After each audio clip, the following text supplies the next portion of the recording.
Sizlar bilan tonalnini yuzimizga qaysi usulda surishni va qanday tanlashni o'rganib chiqamiz. Oldingi sahifalarimizda aytib o'tganimdek, tonalka surishdan oldin albatta yuzni yaxshilab tayyorlab olish lozim. Primer bazalardan foydalanamiz va qanday tonalni tanlashimiz qiladigan makiyajimizga bog'liq. Qanaqa ton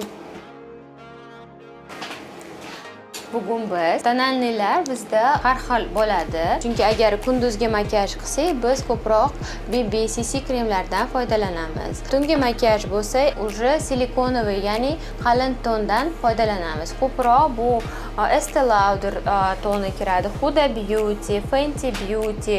Bu tonalnilar bizda juda ham qalin hisoblanadi va har kungi makiyajimizda foydalanish bu yuzimizga zarar. Chunki doim yuzimizga silikon tonlar sursak, yuzimiz qurib, kislorod bilan nafas olmaydi, poralarimiz yopilib qoladi. Shuning uchun kunduzgi makiyajda biz albatta CC yo BB kremlarni yoki bo'lmasa yengil tint tonlari bo'ladi.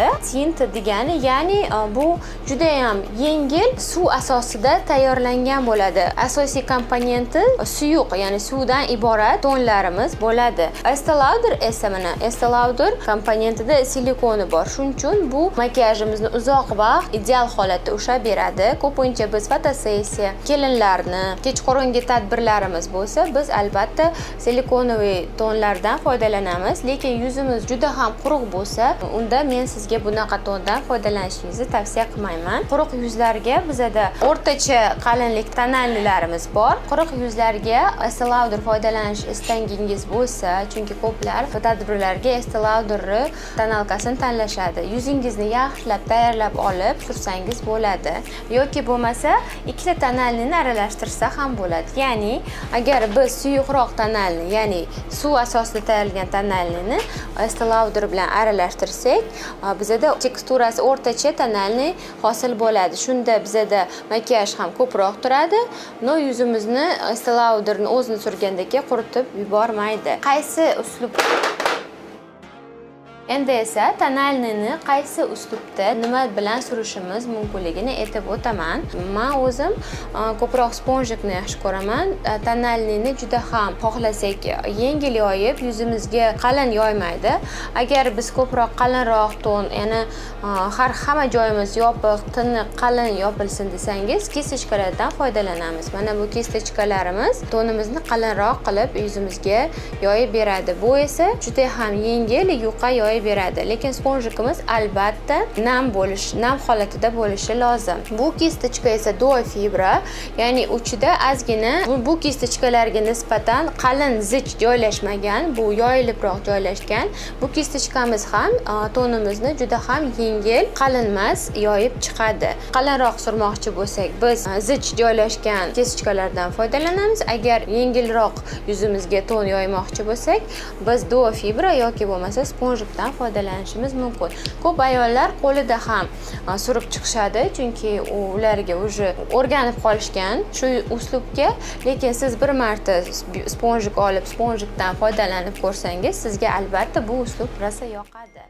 Endi esa ko'pgina ayollarimiz yuziga tonalni tanlashni bilishmaydi. Ko'p do'konlarda ko'rganman. Ko'pchilik ayollar qo'liga surib, shu yo'l bilan yuzlariga tonalni tanlashadi. Bu juda ham noto'g'ri. Chunki tonimizni albatta yuzimizga surib ko'rib tanlashimiz lozim. Ya'ni yuzimiz va bo'ynimizni o'rtasidagi teriga, masalan, mana shu joyingizga surib, yoyib tanlashingiz mumkin.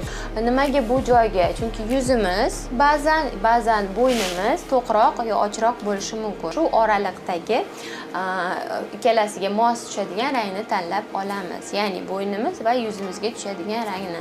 Endi esa tonlarda albatta agar ahamiyat bergan bo'lsangiz, har bitta tonda harflari yozilgan bo'ladi. Ko'pchilik tushunmaydi bu harflarni. Bu harflar nimani bildiradi? Mana hamma tonda harf bor. N, inglizcha yoki W masalan bu warm degani ingliz tilidan, ya'ni iliq rang. Ya'ni bizda O'zbekistonda ko'pchilik aholi 90% desa ham bo'ladi, iliq, ya'ni sariqroq rangi bor hammada. N degani ya'ni neutral, ya'ni tabiiy. Ko'proq bizda tabiiy ranglar ham bizga tushadi, chunki hamma ham bunaqa yarki sariq emas, tabiiyroq, ya'ni o'tda ham sariq aralashgan, ham ozgina sovuq, ham iliq aralashgan rangni neutral rang hosil bo'lgan.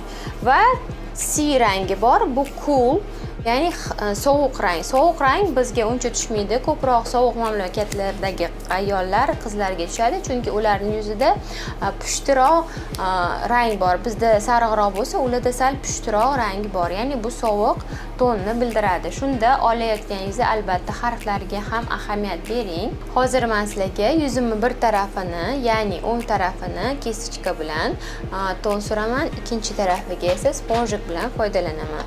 Shunda siz o'zingiz uchun xulosa chiqarishingiz mumkin. Qaysi uslub sizga ko'proq yoqsa, shu uslubdan foydalanishingiz mumkin.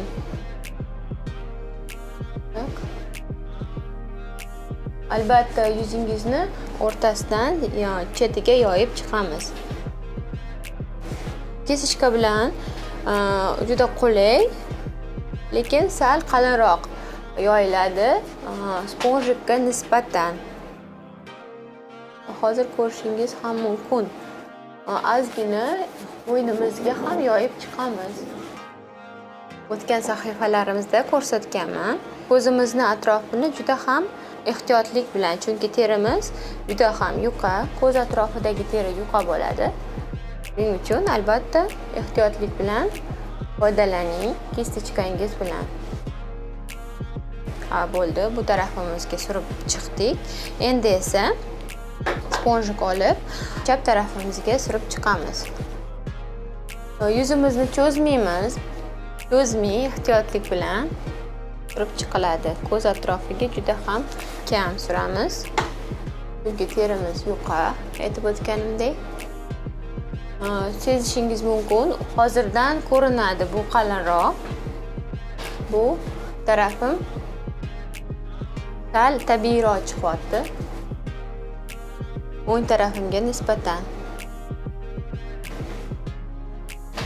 Hozir surib bo'ldim.